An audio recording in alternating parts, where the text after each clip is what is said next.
Hey everybody, Laguna here again. So I'm doing a part 2 on the Green Dean because it's an important guitar in my musical history and I feel like I didn't touch on everything about it in the first video. So after I got this guitar, um, that's when we kind of after I had this guitar for a little while was kind of the era of the sectarian violence, which if you're not familiar with that, it was my I'm giggling because of the name.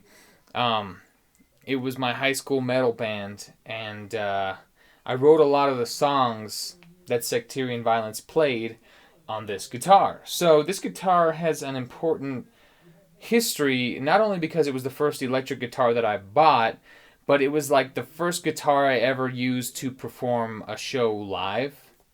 It's the first. Um, it's the first guitar I wrote sectarian violence songs on. It was my main guitar for many, many years. And so this guitar is a huge part of my guitar history, and I just feel like I didn't touch on that enough in the previous video.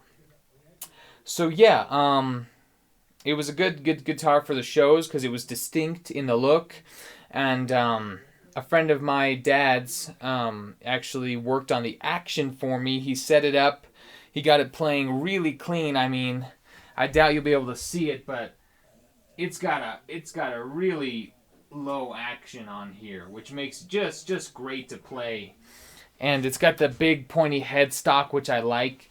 Kind of reminds me of the old Glenn Tipton Hamer he would play on stage, the one with the big fat long head. So it kind of gives me that cool 80s rocker vibe when I play it.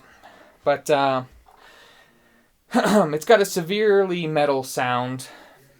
It's kind of got this higher tonier kind of crunch to it that is perfect for like cutting through the mix with some ripping solos. But anyway, I wrote a lot of sectarian violence kind of metal riffs on this song.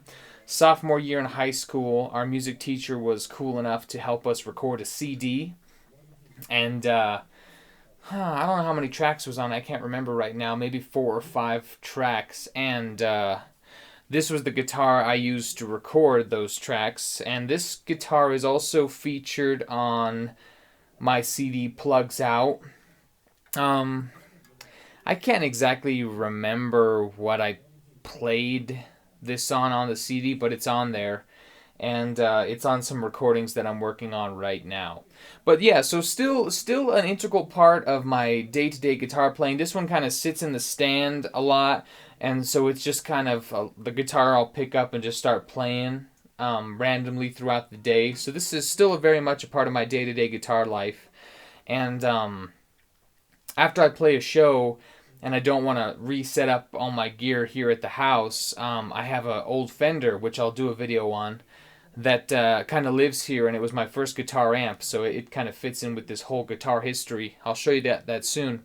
But it stays home hooked up, and so if I just really just want to play guitar, I'll just plug this in, turn on the Fender, and just play, and it's got that old tone, because that was the amp I would use for the sectarian violence days, and it's got a very different sound than my current amp, so that's a lot of fun. And other guitar players will know that just different amps and different guitars make you think and play differently and give you different ideas, and I'm always looking for new ideas. But anyway, that's part 2 of the Green Dean. A huge part of my guitar playing history, more important than I probably emphasized in the first video, and still important to this day.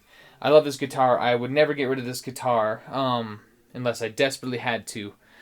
But yeah, so thanks for watching. This is the Green Dean part 2.